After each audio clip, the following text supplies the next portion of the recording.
The movie begins with Damien Hale living at the very top of the world, both literally and figuratively, in a luxury penthouse overlooking New York City. He is a ruthless, self-made billionaire, admired by the world and feared in business, a man who believes success is the only legacy that matters. In his obsession with power and achievement, Damien pushed away the people who mattered most, especially his only daughter, who rejected his wealth and chose a humble life helping others. Damien never looked back, convinced that money could shield him from any consequence, until time delivered the one enemy he could not buy off: death itself. Now old, weak, and suffering from terminal cancer, Damien finds the idea of aging unbearable, an insult to everything he believes he represents. As his body betrays him, and doctors admit they can do nothing, Damien makes a vow to himself. He will not die quietly, not now, not ever. Desperate and running out of time, Damien stumbles upon a mysterious business card from Phoenix Biogenic Labs, promising something impossible. Inside the lab, he meets Dr. Albright, a brilliant but unsettling scientist who introduces him to a revolutionary procedure called shedding, a technology capable of transferring a person's consciousness, memories, and identity into a new body. Damien is shown a young, flawless body, allegedly grown in a lab, described as an empty vessel created solely for this purpose. The price is staggering, $250 million,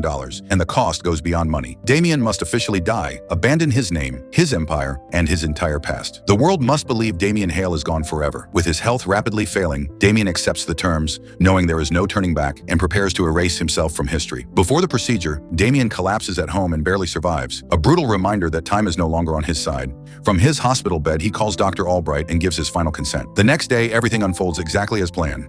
During a quiet meeting with his business partner Martin, something is slipped into Damien's drink, triggering a violent allergic reaction. As the world believes he is dying, he is secretly rushed to the lab, placed into the shedding machine while still alive, and warned to remove any metal that could interfere with the magnetic process. Blinding lights and spinning images overwhelm his senses, and then darkness swallows him whole. When Damien opens his eyes again, everything has changed. Damien wakes up inside a young, powerful body, staring at hands that no longer belong to him. His old body lies dead beside him, soon to be delivered to his grieving family, sealing the illusion of his death. Though the procedure succeeded, the transition is far from smooth. Damien struggles to walk, to speak, and suffers violent seizures and disturbing hallucinations. Dr. Albright explains that these side effects are normal and prescribes daily red pills, warning that skipping them will lead to unbearable pain and death. Slowly, Damien's new body adjusts, and for the first time in years, he feels alive. He runs, laughs, breathes freely, and embraces his second chance at youth with intoxicating joy. Around this point, don't forget to subscribe. Doing so helps us grow together and keep bringing you epic, mind-blowing movie recaps like this.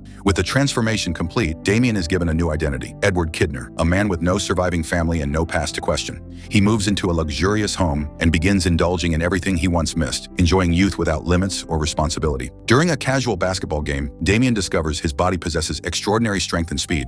There he befriends Anton, a charismatic man who believes deeply in fate and wears a lucky coin around his neck. The two quickly form a close bond, diving into a reckless lifestyle of wealth, parties, and excess. Damien feels untouchable again, convinced that death has been defeated and the past erased forever. Everything begins to unravel the moment Damien forgets to take his red pill. He collapses in agony, overwhelmed by violent visions that feel disturbingly real: a woman, a sick child, military missions, and a strange pumpkin-painted water tower. Shaken, Damien reports these visions to Dr. Albright, who dismisses them as harmless hallucinations caused by memory overlap.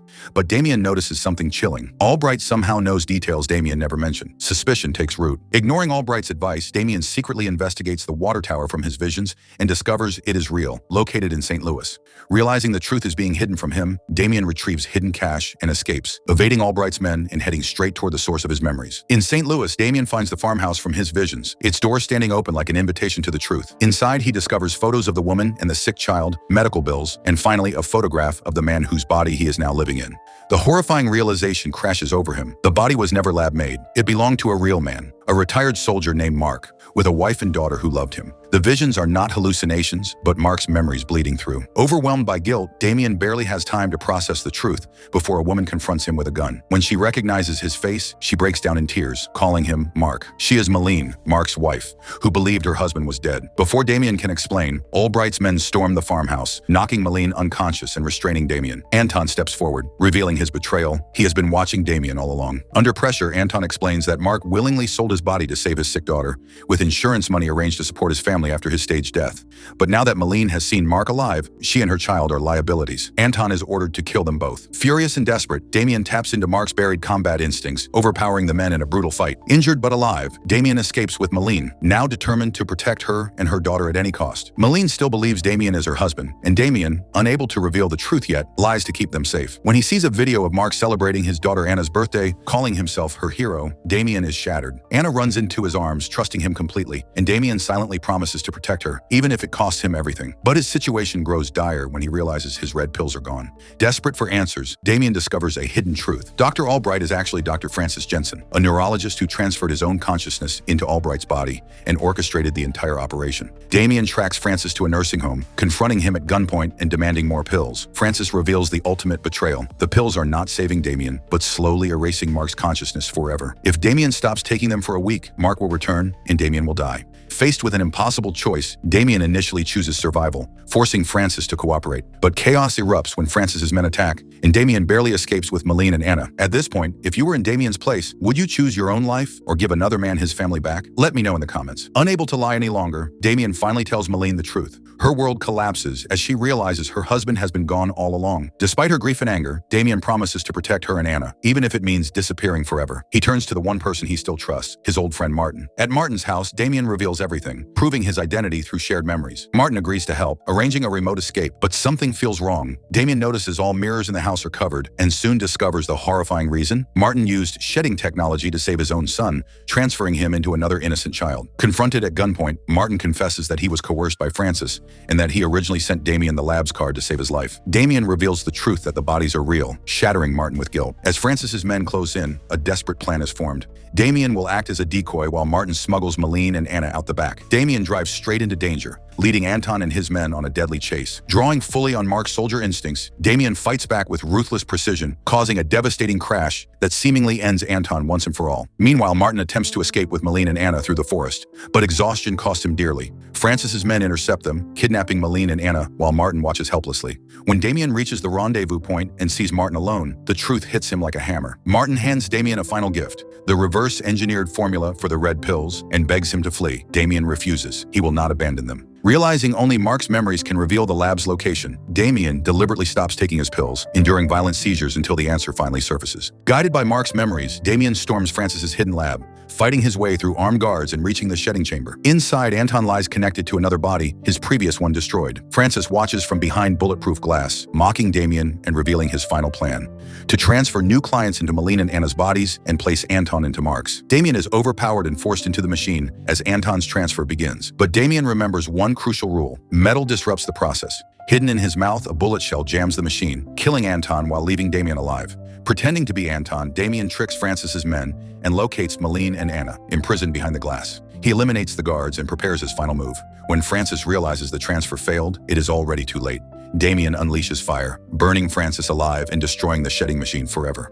With the nightmare finally over, Damien escapes with Malene and Anna, ending the reign of stolen lives once and for all.